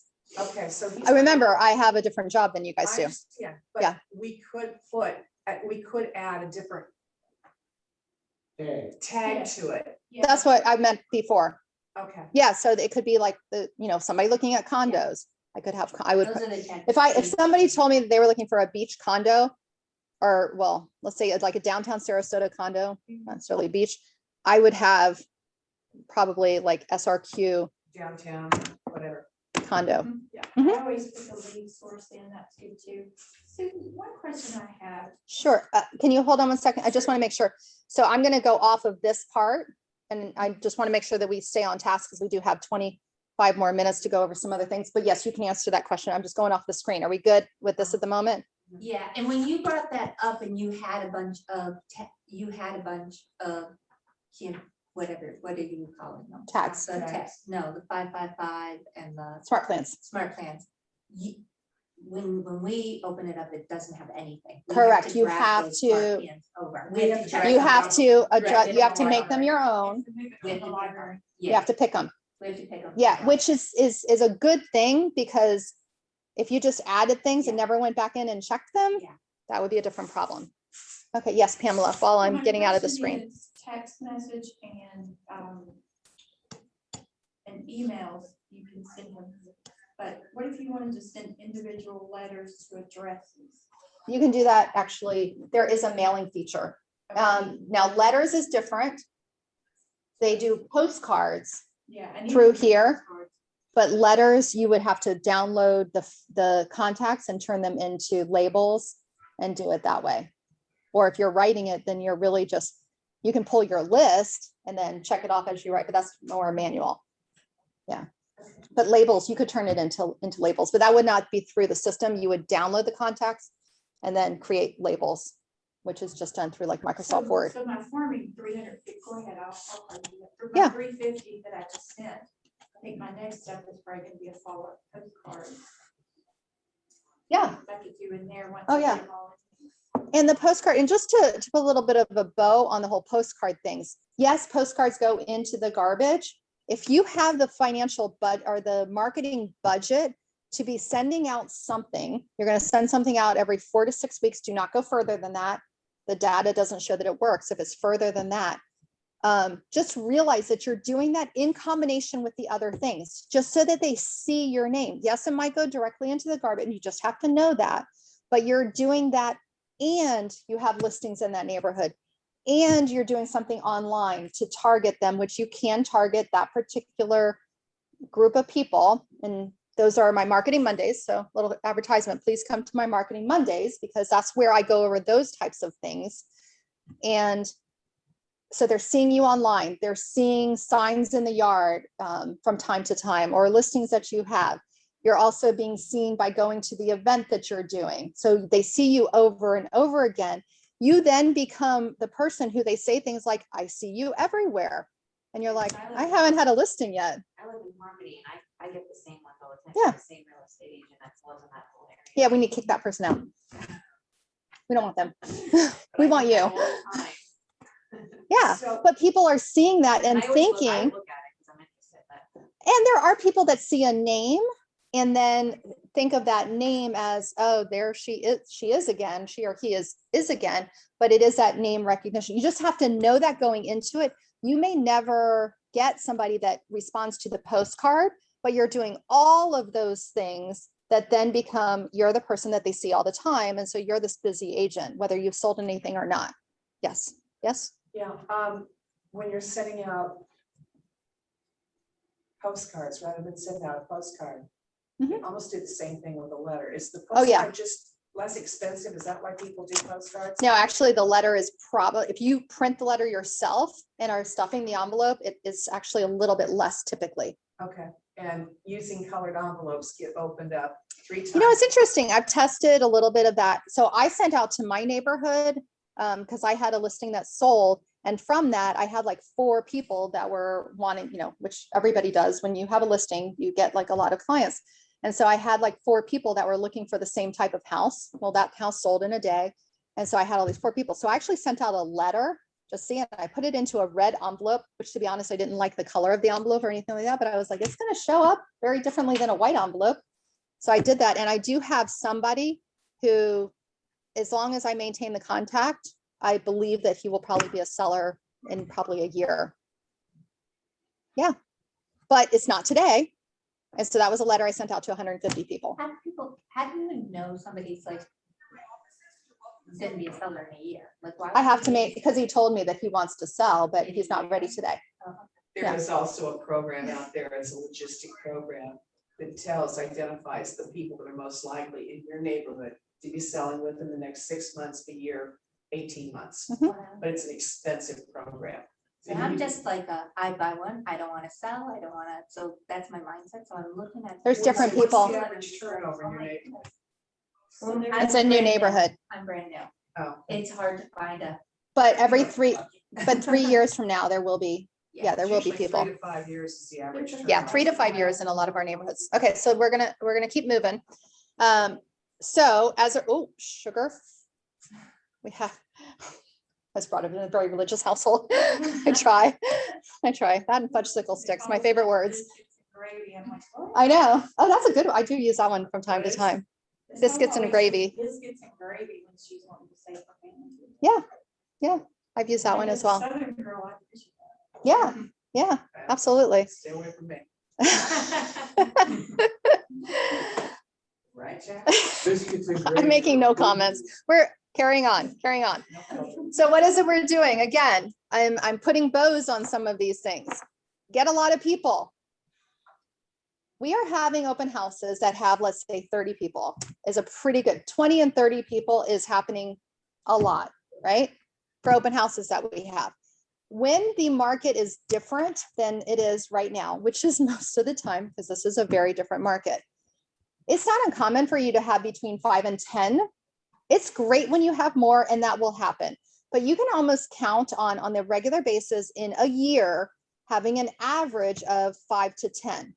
Now, you might do a lot of other things that bring in more people. I'm just speaking of agents that do open houses at, a basic open houses, and agents that do a really good, strong open house. My average between 5 and 10. Here's what the numbers are going to tell me. When you're doing open houses and you have about an average of 5, I'll do it on the low side. You have 5 people. Now, they might come in with other people in their family, but it's 5 groups, let's say, whether it's a group of 1 or a group of 5. Out of those, we tend to have about 1 person that will either give us their real information or that we have a good conversation with, and we have the possibility that to then have it become a client of ours. So it's about a 20% return on time investment, right? About 20%. It's not going to happen every time, by the way. You might do 3 open houses in a row and every single one of them says, I have an agent, and you don't get anywhere with them. But if I have on average, and I'm doing open houses and I get 5, then I should end up with 1 person that I continue to have a conversation with.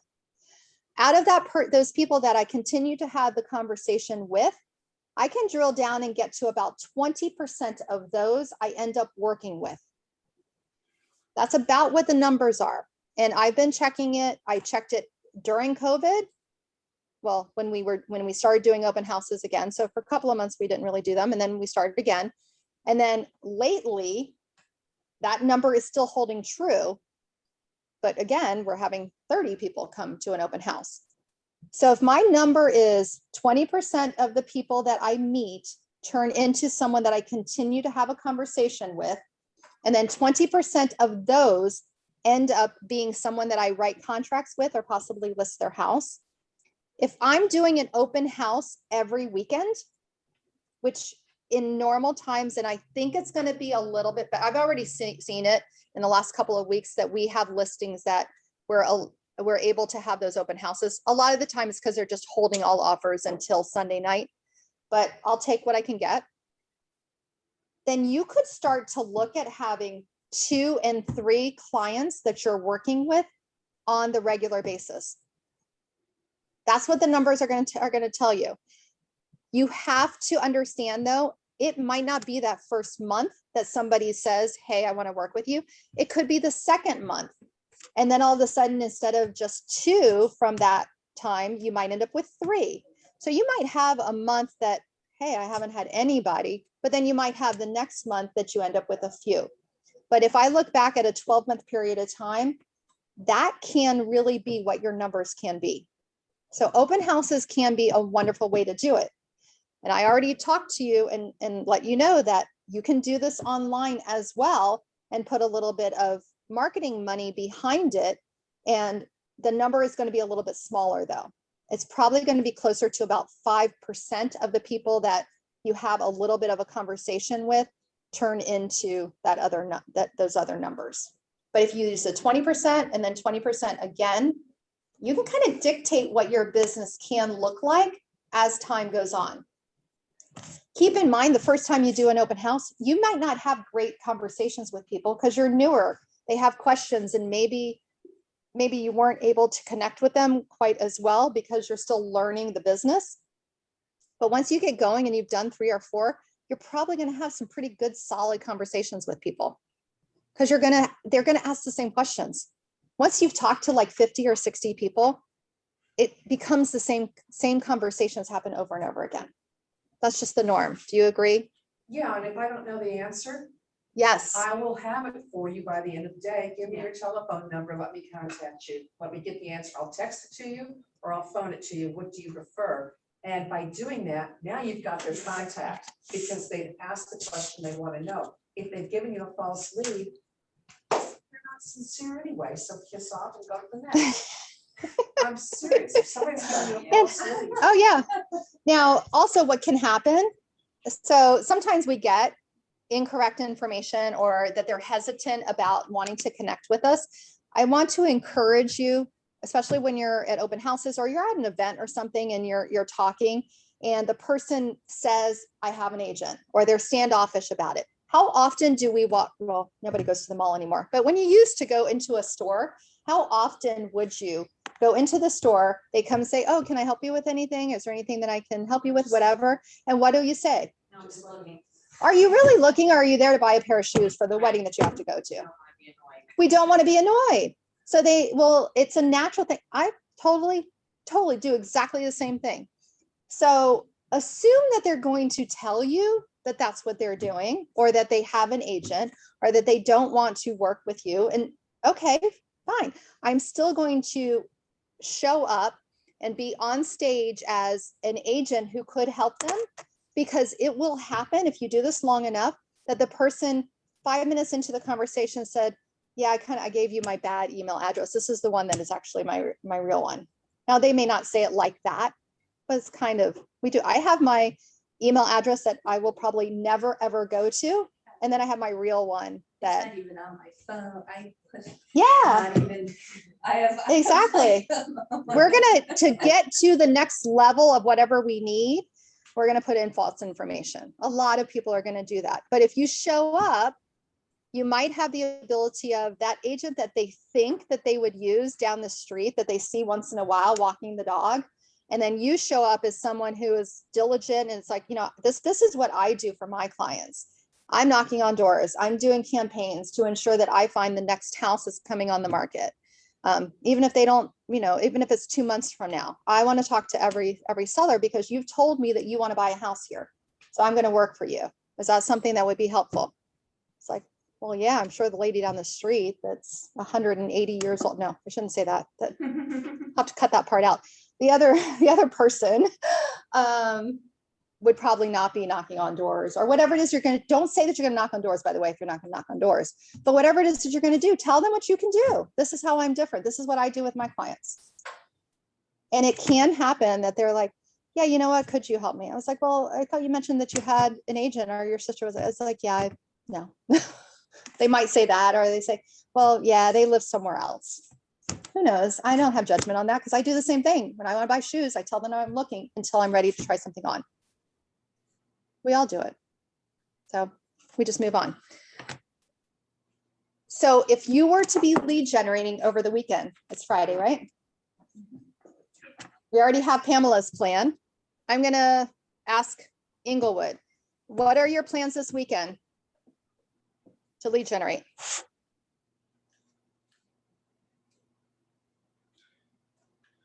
I know you're there. I've got 2 open houses I'm gonna visit and see if I can do what we talked about yesterday.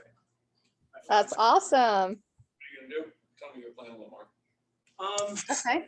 Well, what we talked about yesterday, me and Susie, was, which I didn't know you could do, is you could go to another agent's listing to an open house and ask permission to go in and take pictures or a video and actually do like a Facebook ad. And if you get a buyer, then you obviously split And it. so you still set that up like right after you leave?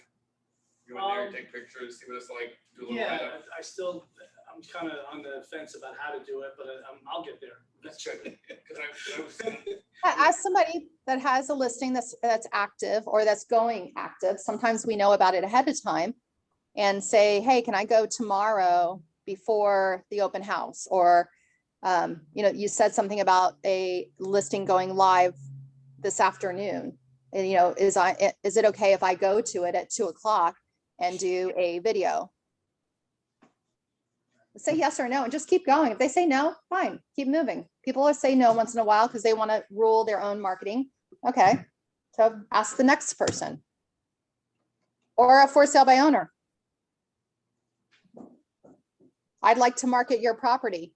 I know you're not looking to hire an agent.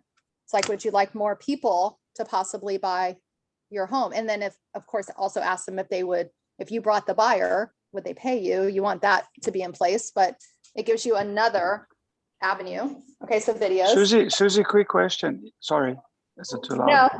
No, it's our system. Some people are loud, some people are not. Sorry, I just kind of jumped. If I have an owner who has a rental property and he wants to sell the property to the current tenant, he's of the opinion that it'd just be cheaper if you go straight to the title company and have the name changed. Is that true? Well, what value yes, that is true. It is cheaper, but also what value are you to them? They already have secured the buyer, which is what we do. That's our job. Yes, yeah. So Well, he's got another there's- property. So I mentioned to him, I can just, recommend a title company and help him with that. And then I think on the other unit, he doesn't have anybody. So maybe I can help him with the other. But I mean, I'm not going to try exactly. Yeah, that's convince him to what help you're him. doing. You're Okay. building faith. Now, there are things we can help with it. We absolutely could, but I'll be honest, and if they have somebody in there, the service is already pretty much done. And then how much are you going to charge to make Okay, it worth thank you? you. You have anything to add to that? Exactly. Yeah. I just do what I can to help and Yeah, if they have Not questions or expecting it. need an inspector or something like that, you can definitely help. But if you. they've done the job that we do has already been done. All you do is building a relationship for the Horrible future. English there. Good. Okay, how about, because we have a couple of people there from here. Who's doing what? Are we all working this weekend towards getting a lead? Okay, so we know what Pamela's doing. So Pamela's got a plan, by the way. If you haven't noticed that, she's good at that. Got a plan. She's gonna see 40 people, gonna have conversations with them. Anyone else? I'm going to the farmer's market. Farmer's I'm asking market. Everybody for their card. I'm not handing out any of my cards at all. I Good. Get their card. How do you ask that? Do you mind sharing how you would ask that to them? Do you have a card? I'm sorry. Why do you want my card? Because I'd like to contact you in the future. I think I might be able to help you with your business. I've got That somebody sounds that's great. interested in your business. I have That's somebody what you that wants say. to buy mushrooms. I've got somebody that might want to buy artesian cheese. Yeah. That we were just talking about not too long ago. Give me your information. I'll refer it on. It's not awkward that way. So if you're struggling at the beginning, and most of us do, of how do we start to have that happen? Ask people about what they do.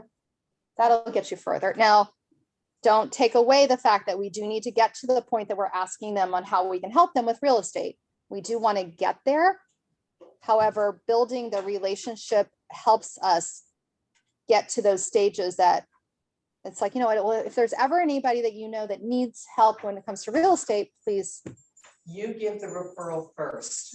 You Yeah. show the gratitude first and then go back, remind them, say, hey, so-and-so is going to call you. I told them about you. And then after that, a week goes by, did so-and-so call you? Did Mrs. Smith call you about the mushrooms? Good, I'm glad you guys made contact. By the way, I do real estate. This is what I do for a living. Who do you know that wants to buy or sell? I've used one of your cards that you gave us the other day and sent it to this place we go for ice cream. Uh-huh. And I just said, I'm constantly telling people how great your ice cream is. Really enjoyed reading the article about your business in the paper. And by the way, I'd love it if you would refer me as well. There you go. So how many people do we want to talk to this weekend? So you want to have a tangible, want to have, this is what our plan is. 10, we I got have 10. Yeah, All I'm right. going to the other farmer's market because I knew. You're going to Saturdays, right? Just Saturday. So you'll go to this one? Venice because I used to live in Venice. Oh, nice. So I'm gonna go to the Venice one, plus I shopped and I actually, because I talked to people in the grocery store, I have a really good relationship with shop owners on Yeah. Venice Avenue. So I am going to go in and let everybody know, hey, I passed my real estate license. If you know anybody, you know me, anybody that, yeah, I'm gonna introduce myself as a. So you're doing 10, Really? you've got 40, you already know about yours. Venice is a hot place in North Carolina. Oh, yeah. And Yeah. it's getting Now you're really, creeping into the Inglewood people. really She's hot. coming for Venice now. Yeah, but those What- Inglewood people might Well, know. I know. I'm not in Lakewood Ranch. I'm right. I'm You're on in the border. between, I'm in Sarasota, Mhm. but I'm not, if you go down. I was just I'm on giving them a Osprey. hard, I'm in Osprey, really. People ask you all the time what market you're in. Sunshine Skyway to Fort Myers. Yeah, no, You know, what are you looking for? Don't Yeah. tell them you're Lakewood. Don't pigeonhole yourself. so no. You can So- sell anywhere in the state of Florida you want. let's get back to what some numbers are, just so, and yes, I appreciate 40. Okay, so, okay, what do you got? I know, brand new, poor thing. So we give your business card. You asked You- them for theirs. Yeah, you can ask them for theirs. I don't- And I have, there will be an open house that you could shadow this weekend, if you're available. Are you available for shadowing this weekend for an open house? Okay, so we'll chat after. So we have that, so I'll get an opportunity. How many people, so you don't have business cards, that's okay. How many people do you think you could have? And there's not, where you are as a 1 week in, that's okay. I mean, have one conversation first, Right. great. just Okay, I have could talk to I just 5 have to people. figure out where I'm going and what I'm doing. Okay, could you talk to 5 people? Yes. Okay, here we go, we got 5. What do you got? I have 15 people in my database already, just as a sent to Scott Leroy, and I want to send out some letters to some of my old customers. Yeah, So I have to draft up some letters, obviously, because they'll be kind of different. so will you draft the letters this weekend? Yes, hopefully I would like to send off 10 at least. Okay, So that's hopefully- fair. Hopefully more than that. All right, so we got some numbers. What do you guys got in Inglewood? What are your numbers? How many people are you gonna talk to about real estate? This weekend? Oh, probably 20, 20, maybe 40. Going to 40, the- okay, I hear 20, I hear 40, okay, I got something. Okay, I haven't worked out the game plan yet, but we have a summer barbecue for our club that I'm in, so there should be about 100 people there. And I know most of them, and just getting started, so this is good opportunity, first big social event since I've been full-time real estate. Yeah. Talking to these people, so. well, do you think that you could have 10 good conversations with people out of the 100? Yeah, that's my plan. At least Okay, get it. so we got 10, that's okay. I really like Russell's idea, because I was also planning on going to at least 3 or 4 open houses this weekend for my 10-4. But I like the idea of using that for dual purposes, not just learning more about, different properties that are around, but actually use it to start marketing myself. Awesome, okay. All right, we got one more there in Inglewood. I'm gonna, since this is my second day and I'm still working on my 10-4, I'm gonna shoot for probably about 10 people. My kids fly in tonight, from Pennsylvania, so this weekend is gonna kind of be about them. But whatever we do out and about as a family, my fiance and I are very social, so we meet new people everywhere we go. So we're gonna kind of just market me that way. And Good. there's no hard plans, kind of soft plans to go out and about and do things as a family and figure things out. That's good. And it's starting off with something. And then if you think of by the end of the month, you're steadily every day talking to, whether your number is 5. I mean, I want you to have something, whether your number is 5, I'd like for you to get to 10, if not more.